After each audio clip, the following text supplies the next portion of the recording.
that's how it should be. It's treated as a company, isn't it? Yeah. It's treated as and people don't think it's treated as a business. If you took the social enterprise away, then the branding of a social enterprise, you are a business. You want to be sustainable and you want to be successful. And actually, why can't we make it successful with the flexibility of what we all need? And these countries have got it right, really, the ones that really started it, especially with the cooperative social enterprises where they all sit there and they all make the baskets. It's quite stereotyped, isn't it? I don't know what you do, but that is still cooperative, isn't it, at the end of the day? And it's enterprising other women to follow down the, following mum's footsteps to a degree as well, isn't it? Absolutely, yeah. And it's a way of sharing the wealth that is cooperative, and then profits are generated, so people have got some income to live on, but then what's left, the profits that's left, can be reinvested back into that enterprise or used for public services such as health, education and things like that. So to buy books for the local school, whatever is prevalent in that society at that time. So it's a brilliant model. It's just not very easy to get started if there isn't enough startup finance for it. So that's something that we're always looking for and always sort of but that's the thing, Jo, on the monetary side, because I know we're starting a business in the past and it was £20. And this is the thing where there's people that are setting up businesses all the time that actually could be in line more with a social enterprise, but they're not classing themselves as one. Is that yeah that you see? Absolutely. I mean, there's quite a lot of businesses are operating along social enterprise lines, or they are ethical, whatever tag you want to put on it. They're doing things in a good way. It might be that they are supporting their employees by paying them the living wage and then investing in their learning and development.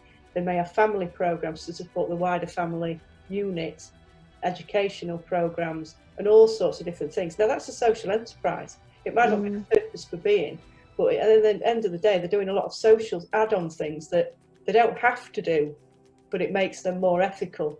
So there's this whole sort of mixing part. I suppose if you looked at it on a spectrum, so you've got a sort of a pure social enterprise that was set up. I am a social enterprise. We are a cooperative. We make these baskets because it gives all these women in this community a job, and also the baskets, we're weaving the baskets out of ethically sourced products that aren't harming the environment, that are, it can be reused and recycled at the end of its life, and then any profits generated are paying for planting some trees or something that's good, that would help that whole entire community. So that's one end of the spectrum to a company that was set up on a pure corporate terms. It makes profits that generates that has paid its shareholders, whereas a social enterprise doesn't. But in between that, there's different companies operating at different levels, and so I would say it's more of a spectrum than a black and white social enterprise, and not. I think more and more companies are adopting ethical models ethical ways of doing business, and so it's dependent on the circumstances.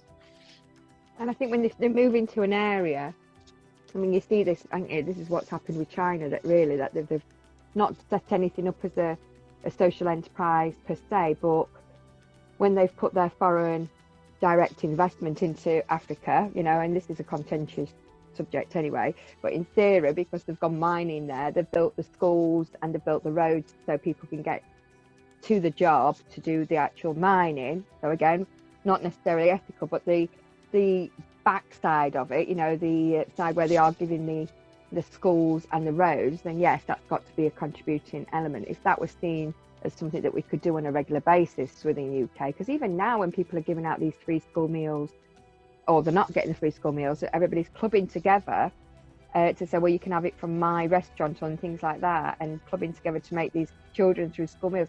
That's a social enterprise started, and they've not even realised, and it could actually still have wings after, couldn't it, really, rather than it just being necessarily for the COVID or because we don't agree with the politics right now. It's like, you're all starting a social enterprise and you don't even know it. You're like, yay! Yeah, absolutely. I mean, do you think COVID has made business be a bit more social? Yeah, I do. I think I saw a post the other day where don't forget small businesses need your help back for all those requests for you. Would you sponsor my child through that activity at school or sponsor our club, etc. There was a post saying that don't forget us, that we helped, whatever be sponsored under our company branding. I think now people are having that's more acceptable to say that it works both ways. Where before, I don't think that people would have said that. A small business owner, even myself, wouldn't have said, "Well, oh, you've not remembered me. I sponsored your gig, but I'm not getting really nothing back. But that's because I wanted to give. But at the same time, you've got to own up and say you've got some give and take at certain points. I think there's a bit more balance now of they're getting a lot more out of it. A small business is getting so much more out of it to be part of the social side of the community. They are doing more and getting more back off the community, I think, by them saying, well, we're going to stay open. Obviously, right at the beginning, I remember the shops staying open as long as they could, different hours to accommodate that one person going into the shop. They were doing more as a social enterprise to ensure that everybody were getting on and getting fed than really anybody really took them credit for, because they didn't have to do that, and they could probably take it a bit further, even extra hours, an extra man hours paid, an extra jobs created because they're opening out of those hours. Is that argued that it could be a social enterprise between the other hours? I don't know. I don't know what the answer is to that, but in a way, they could quite easily do that just to accommodate, because they're accommodating their community and also the business need. So don't know, it's a fine line really, but I think that the emotional fulfillment side, I think people have seen a lot more of through this COVID. Yeah. It's just how you translate that on a permanent basis, when the inevitable may happen, that we hopefully get this vaccine, etc., and then every